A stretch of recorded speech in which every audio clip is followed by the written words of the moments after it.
Hello everyone, Happy New Year, and here is some camera news.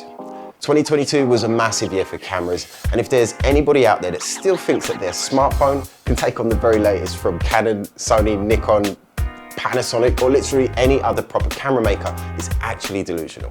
Most of the camera makers released some truly amazing machines in 2022 and incredible glass to go with it. But what can we expect from them in 2023?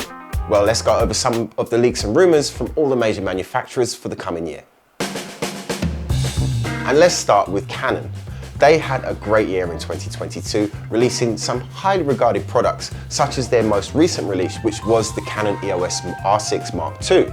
They also had the APS-C R7 and the R10, which incidentally were awarded Camera of the Year by Tony and Chelsea Northrup, amongst other YouTubers.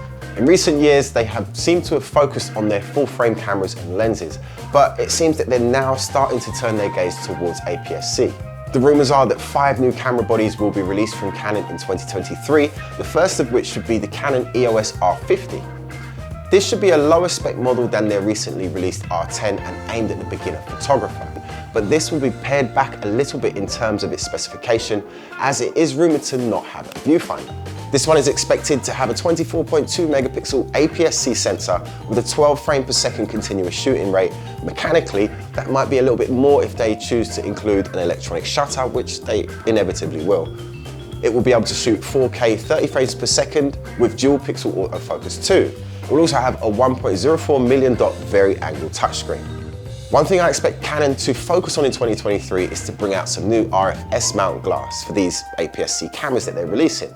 Currently, there are only 2 RFS mount lenses available. Rumored to be coming in 2023 is the RFS 22mm f2 STM, the RFS 11-55 f4 to f4.5 IS STM, the RFS 16-55 f2.8 IS USM, the RFS 55-250 f4 to f7.1 IS STM, and the RFS 32mm f1.4 STM. Also thought to be announced in the first quarter of 2023 is the Canon EOS R8. Now, it's not clear if this will be a full frame or an APS-C camera, but performance-wise it will slot in between the R7 and the R10. I think that the lack of clarity for this comes from the fact that many people want Canon to release a new affordable full-frame camera like they did 4 years ago with the Canon RP. But to me, this doesn't really make that much sense, as if the Canon R8 is going to be more affordable than the R7, then the chances are that it's going to be an APS-C camera. But you never know, they might release a affordable full-frame camera. But for full-frame, the long-awaited Canon R5S is expected to be announced this year. It is an ultra-high megapixel version of the outstanding R5 camera, which has been out for a couple of years now. Not so sure on the resolution at the moment, but expect in the region from 60 to 100 megapixels, with hopefully a few other improvements, perhaps some kind of cooling system that will allow it to shoot in its highest video resolution for more than just a few minutes before overheating.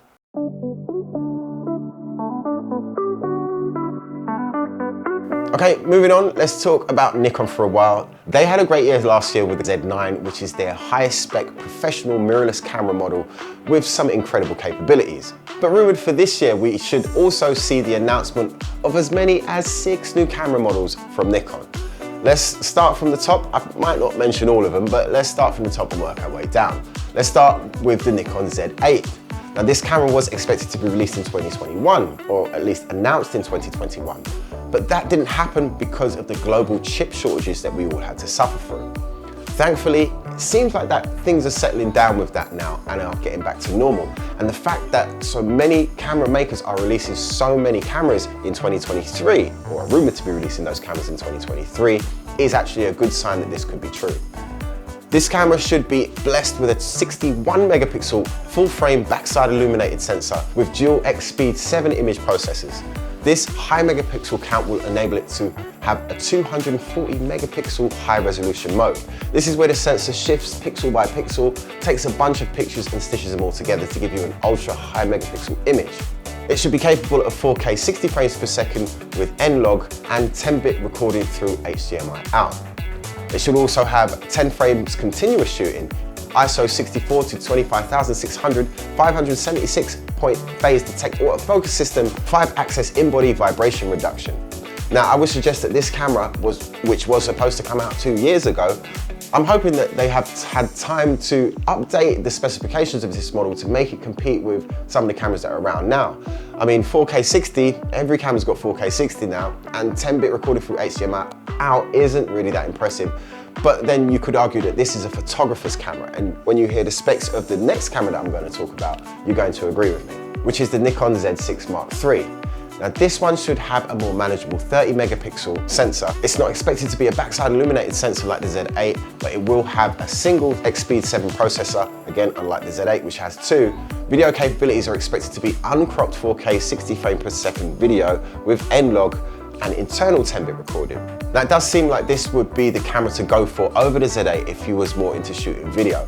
Although again, I do hope that the Z8 specs will be a little bit different from what the rumors are suggesting. In fact, they almost certainly will.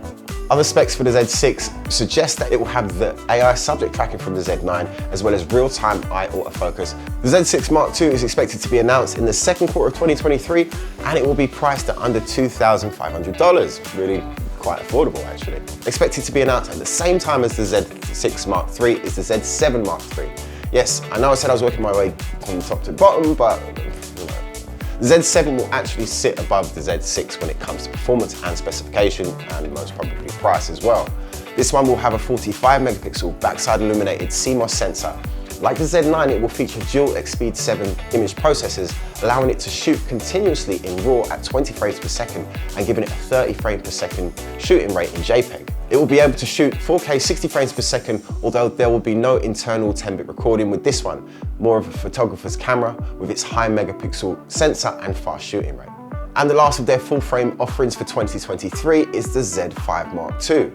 Not much information is available for this one compared to the other Nikon FX cameras. If it does come next year, then it will be announced in the fourth quarter of 23. We expect greatly improved autofocus over the Mark I for their entry-level full-frame camera, assuming it will use an Speed 7 image processors like the others. This should also improve the sensor readout speed and hopefully allow a full sensor readout when recording 4K video. This year, Nikon are also expected to update some of their older APS-C DSLR models with mirrorless versions. The successor to the Nikon D500 is expected to be called the Nikon D70, or it might be called the D90. The name hasn't actually been confirmed yet, but the camera is expected to be announced this year. This should be marketed as their flagship APS-C camera. The only specs known about it so far is that it will have a stacked backside illuminated APS-C sensor able to shoot 6K video. I wish I had more information about this one because I know many people appreciate a flagship APS-C camera, especially if it's reasonably priced. Having the smaller sensor means it can be brought in at a more affordable price point, but being a flagship means that it's going to be packed with features. So I'm really looking forward to this one.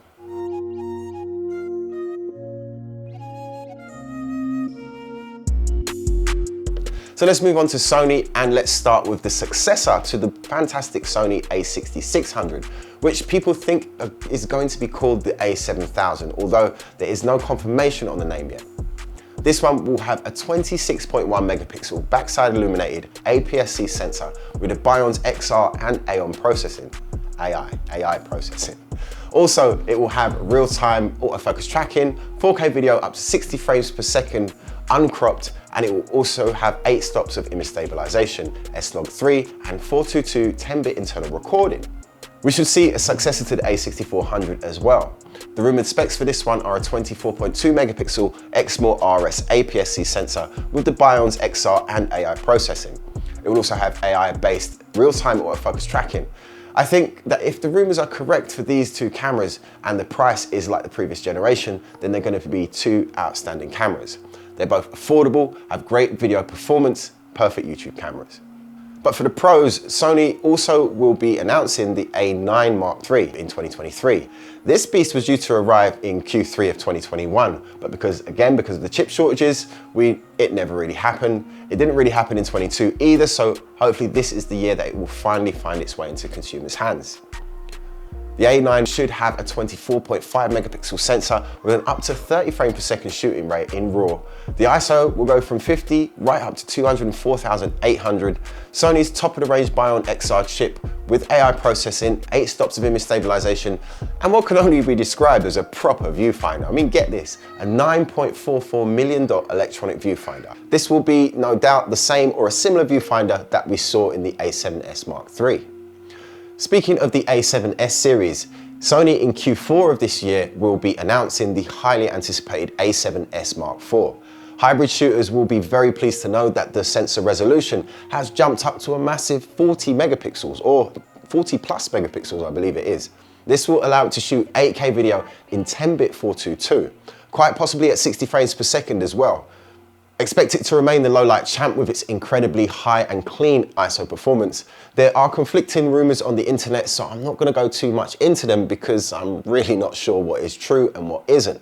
But one thing that I am sure about is that many a videographer will be salivating at the mouth to get their hands on this one. Panasonic are rumored to be releasing an update to the S5, imaginatively named the S5 Mark II. From the leaked specs, it does seem like this will be quite a heavyweight camera. We should see a 24.2 megapixel sensor capable of shooting 6K video at 30 frames per second with a bitrate of 200 megabits per second, cinema 4K 60, this time hopefully without a crop. We should see 14 plus stops of dynamic range when shooting in vlog. And best of all, finally, in a Panasonic camera, we should see phase detect autofocus. Okay. Just as I was editing this video, Panasonic actually did announce the S5 Mark II. The B-roll that I'm using is from my friend Gadgets Boy's channel. He is an excellent content creator. He's got all the links to all the latest gadgets up to and including the latest cars. I'm sure I saw him with an Aston Martin or a Rolls Royce on his channel the other day, something silly like that. But anyway, go ahead and check out his video about the S5 Mark II. He'll be able to give you far more detail than I can because he actually has one in his hands. Go ahead and subscribe to him while you're at it. You will not be disappointed. And that's it from me for today. I hope you enjoyed the video or at least found it useful. If you did, please hit that subscribe button and that like button. Help my little channel to grow, and I will see you in the next video. Peace.